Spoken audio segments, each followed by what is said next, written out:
So, you probably already know that in Resident Evil 2, the police station was once an art museum, and it was later repurposed into a police station. So, at first glance, the puzzle that requires the three medallions of the lion, the unicorn, and the maiden, they feel like a simple mechanical obstacle, just using cool statues that were just a part of the old museum decor. Well, the more I looked at them, the more I realized these medallions, they weren't just keys. The statues and the medallions are symbols of the game's deeper themes, of its characters, and of the entire journey. And the journey itself is almost like a myth, like a mythic pattern. It's a story as old as time, told across cultures, reshaped again and again, even here inside a survival horror game. Each statue represents one of the main characters, and each medallion they give the player carries not just a function, but a hidden meaning, because each character is more than just a survivor in a zombie apocalypse. But here's the thing, that meaning, it's not handed to you. It's not just given to the player or told to them outright. On the surface, the medallions show exactly what you would expect. The lion, the unicorn, the maiden, carved into the front. But only if you stop and flip them over, turn them upside down, and really look do you uncover the deeper engravings. They're small, almost secret details tucked onto the back, holding quiet hints at the roles that the characters are destined to play. And in that moment, the game gives you something more than just a puzzle item. It gives you that piece of symbolic foreshadowing. It's meaning layered beneath the surface, just waiting for a player that's willing to look closer. So first let's start with the lion statue and its medallion. The lion represents Leon. And obviously, there's a connection between lion and Leon. The names sound very similar, almost identical. But more importantly than that, the lion is a universal symbol of strength, courage, protection, which is what Leon becomes as the game progresses. And even outside of just Resident Evil 2, Leon becomes like a protector character throughout the other games. And he does have the traits of the universal symbol of a lion. From the statue, the player gets the lion medallion, but on the back of this medallion, the engraving shows a figure cradling another, perhaps in grief or comfort. It's a moment not of raw power, but of emotional burden. And being on the back of the lion medallion seems to suggest that the lion's role isn't just about brute strength. It's about carrying the weight of others, protecting the vulnerable, even when the cost is high. The two people on the back of this medallion could be a representation of Sherry and Claire. And I'll talk a bit more about this in a minute, so let's just move on for now. Leon begins as a rookie, untested and vulnerable, but over the course of the game, he steps fully into the role of the protector. He becomes the lion, not just in name, but in spirit. Next up, we have the unicorn statue, and the unicorn is represented by Claire. Traditionally, the unicorn represents purity, rarity, and compassion. It's often tied to the feminine and to innocence. There's an idea that only the pure-hearted can approach or tame a unicorn, which will be important in a minute and we'll come back to it, but Claire is an outsider. She's not a cop, she's not part of Umbrella, not even a Raccoon City resident.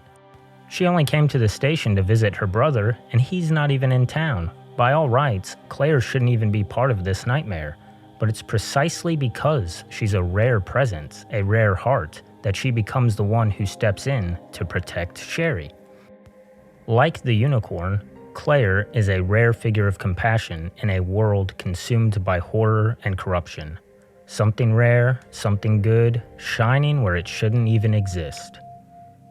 Unicorn symbolism goes back centuries, appearing in countless old myths and medieval tapestries. Unicorns were often described as wild, fierce creatures that could only be tamed by a maiden.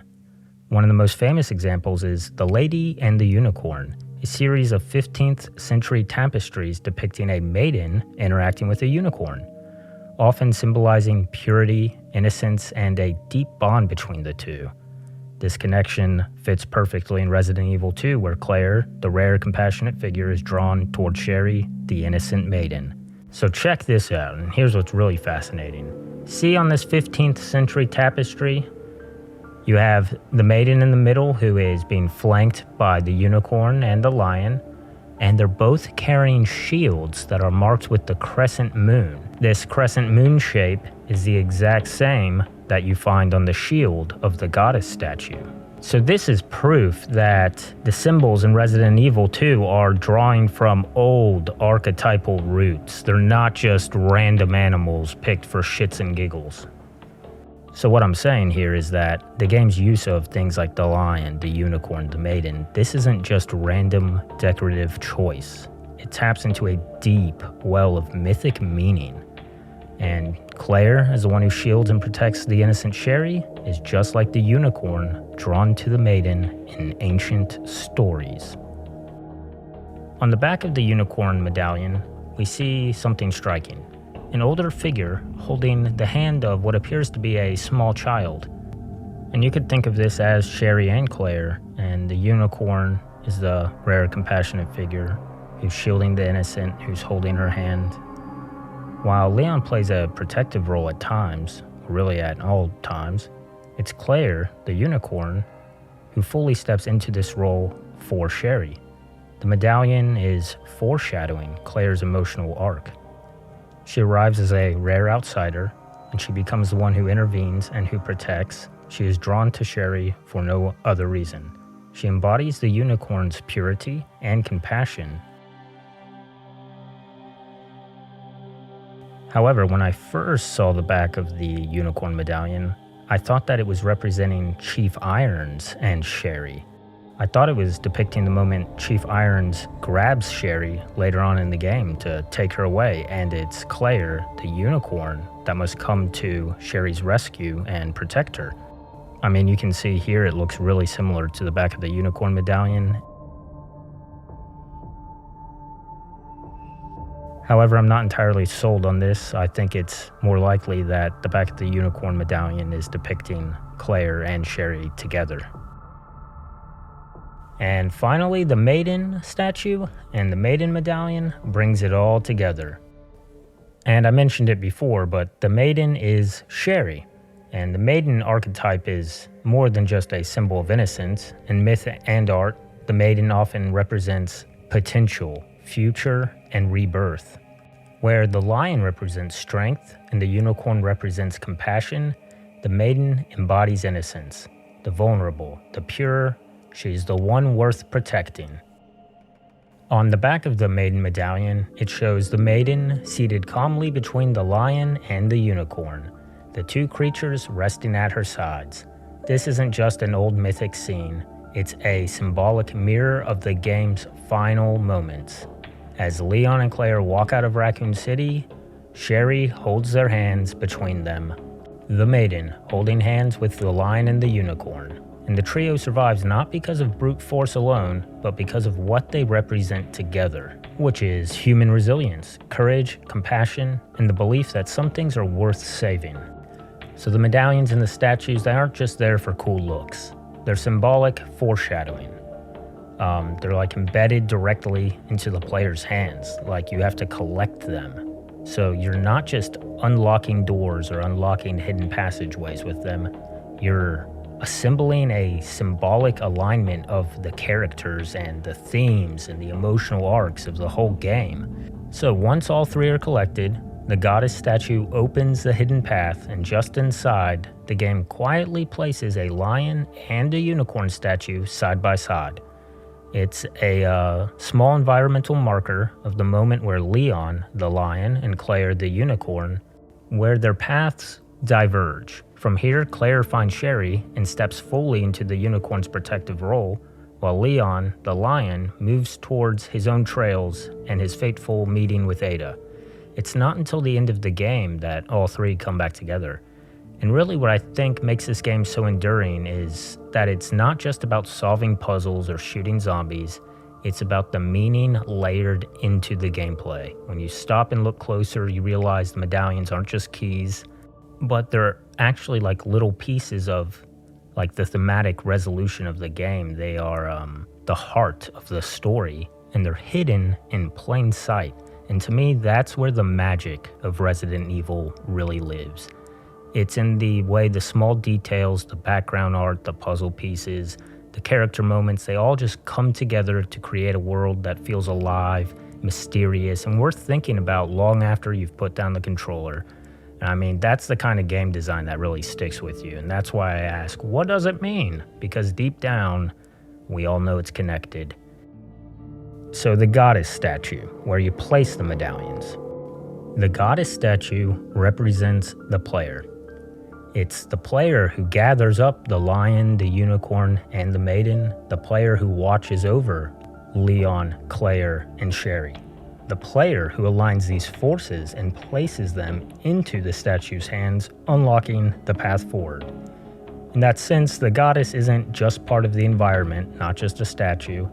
It's the unseen guiding hand, the force that we as players embody.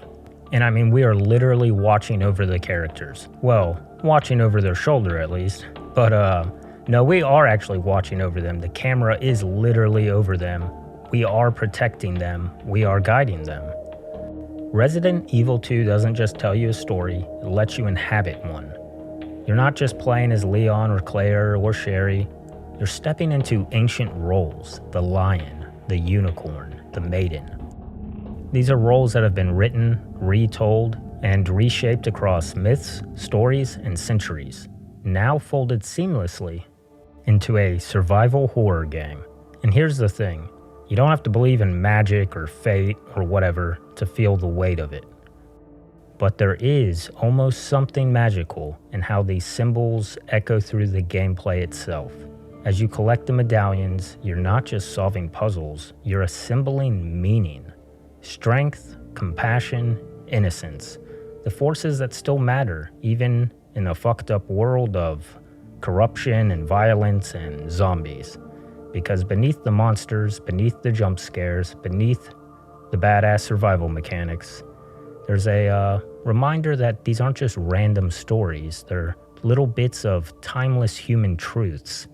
And those little truths are what give the fight its deeper meaning. Sherry, don't worry. I will get you whatever you need, okay? Why are you doing this? Because I care.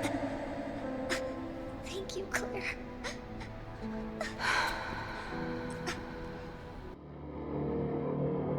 This has been David with Consternation Evolved. And I want to know, have you seen any some asset in Resident Evil 2 that you think has a deeper meaning? Or any Resident Evil for that matter? Let me know, and thanks for watching. Are you fucking kidding me?